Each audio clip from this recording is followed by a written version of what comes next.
The crime boss who ruled Chicago, Al Capone, was born in 1899 in Brooklyn, New York, to Italian immigrant parents. As a teenager, he joined street gangs and quickly moved into organized crime. During the 1920s, when alcohol was illegal in the United States, Capone saw an opportunity. He built a powerful bootlegging empire in Chicago, supplying illegal liquor across the city. At his peak, Capone controlled gambling, prostitution, and alcohol distribution. He earned millions of dollars every year. Violence followed his rise to power. Rival gangs fought for territory, and the streets of Chicago became dangerous. The most infamous event linked to his organization was the 1929 St. Valentine's Day Massacre, where 7 rival gang members were killed. For years, authorities struggled to convict him for violent crimes. Instead, he was eventually charged with tax evasion. In 1931, he was sentenced to prison. His fall proved that even the most powerful gangsters could be brought down. Sometimes, not by bullets, but by paperwork. The man who built a cocaine empire. Pablo Escobar was born in 1949 in Colombia and rose from small-time crime to become one of the richest criminals in history. In the 1980s, he led the Medellin cartel, which controlled a large portion of the world's cocaine trade. At its peak, the cartel was smuggling massive amounts of cocaine into the United States, earning billions of dollars each year. Escobar used his wealth to build houses, soccer fields, and entire neighborhoods for the poor, gaining support in some communities. But he also ordered bombings, assassinations, and kidnappings. Judges, police officers, journalists, and politicians became targets. Violence in Colombia escalated sharply during his reign. The Colombian government, with support from the United States, launched a massive manhunt. In 1993, Escobar was located and killed.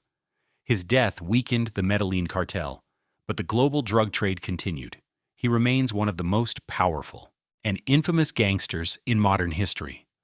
The cartel boss who escaped twice. Joaquin El Chapo Guzman was born in rural Mexico in 1957 and entered the drug trade at a young age. Over time, he became one of the leaders of the Sinaloa cartel, one of the most powerful trafficking organizations in the world.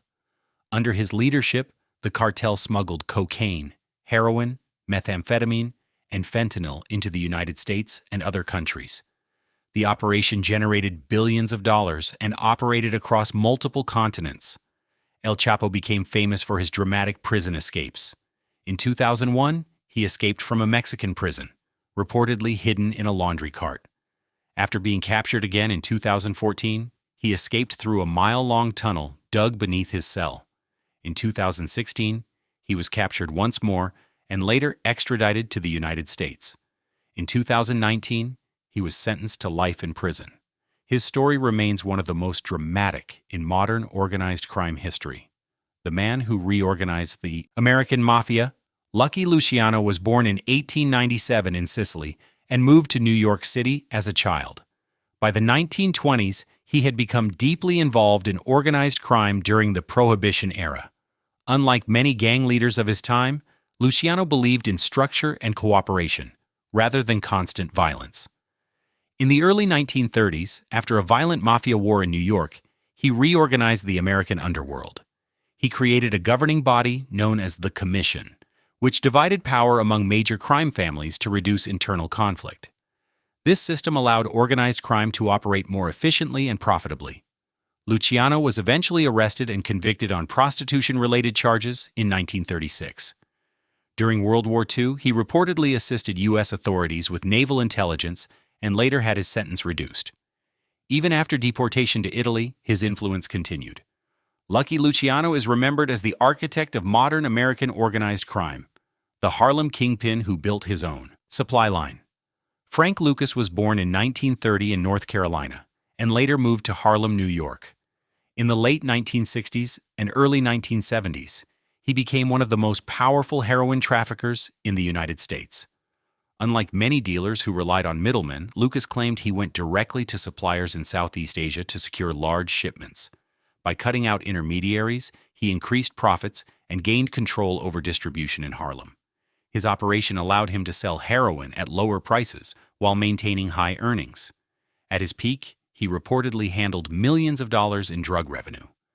Lucas avoided flashy behavior for years, blending into the community. However, law enforcement eventually built a case against him. He was arrested in 1975 and later cooperated with authorities, which reduced his sentence. Frank Lucas became widely known after the film American Gangster, but his real-life story remains one of the most significant in American drug trafficking history. Cocaine godmother Griselda Blanco was born in 1943 in Colombia and entered the criminal world at a young age. By the 1970s and 1980s, she became one of the most powerful figures in the cocaine trade between Colombia and the United States. Operating mainly in Miami, she built a large smuggling network that moved significant amounts of cocaine into American cities. Blanco was known for her extreme ruthlessness. Authorities linked her to numerous murders during the violent drug wars that turned Miami into a battleground. She allegedly pioneered the use of motorcycle hitmen to carry out fast, public assassinations. In 1985, she was arrested and later sentenced to prison in the United States. After serving nearly 2 decades, she was deported to Colombia. In 2012, she was shot and killed in Medellin. Griselda Blanco remains one of the most feared and influential female figures in the history of organized crime. The quiet boss who controlled New York. Carlo Gambino was born in 1902 in Sicily and later moved to the United States, where he became involved in organized crime. By the 1950s and 1960s, he rose to become the head of the powerful Gambino crime family, one of the 5 families of New York. Unlike flashy gangsters who attracted media attention, Gambino preferred to operate quietly. He avoided public appearances and rarely spoke to the press. Under his leadership, the crime family expanded its control over gambling, construction, labor unions, and waterfront operations. Gambino focused on loyalty and careful planning. He maintained strong alliances and minimized internal conflicts, allowing his organization to grow steadily. For years, he avoided serious prison time, partly because of his low-profile approach. Carlo Gambino died of natural causes in 1976. His leadership style influenced organized crime for decades, proving that power in the underworld does not always rely on public violence. The Teflon Don of New York, John Gotti, was born in 1940 in New York and rose through the ranks of the Gambino crime family. In 1985, he became the boss after ordering the murder of the previous leader, Paul Castellano. His takeover was bold and public, immediately drawing national attention. Unlike earlier mafia leaders who stayed hidden, Gotti embraced the spotlight. He wore expensive suits, gave interviews through intermediaries, and became a regular figure in the media. After winning several high-profile court cases in the late 1980s, newspapers gave him the nickname the Teflon Don, suggesting that charges never stuck to him. However, law enforcement continued building a case. In 1992, recordings from a trusted associate were used as evidence against him. Gotti was convicted of multiple crimes, including murder and racketeering, and sentenced to life in prison. He died in 2002 while serving his sentence, marking the fall of one of America's most famous gangsters. The financial mastermind of the mafia, Meyer Lansky, was born in 1902 in what is now Belarus and immigrated to the United States as a child. He grew up in New York City and became involved in organized crime at a young age. Unlike many gangsters known for violence, Lansky built his power through intelligence and financial skill.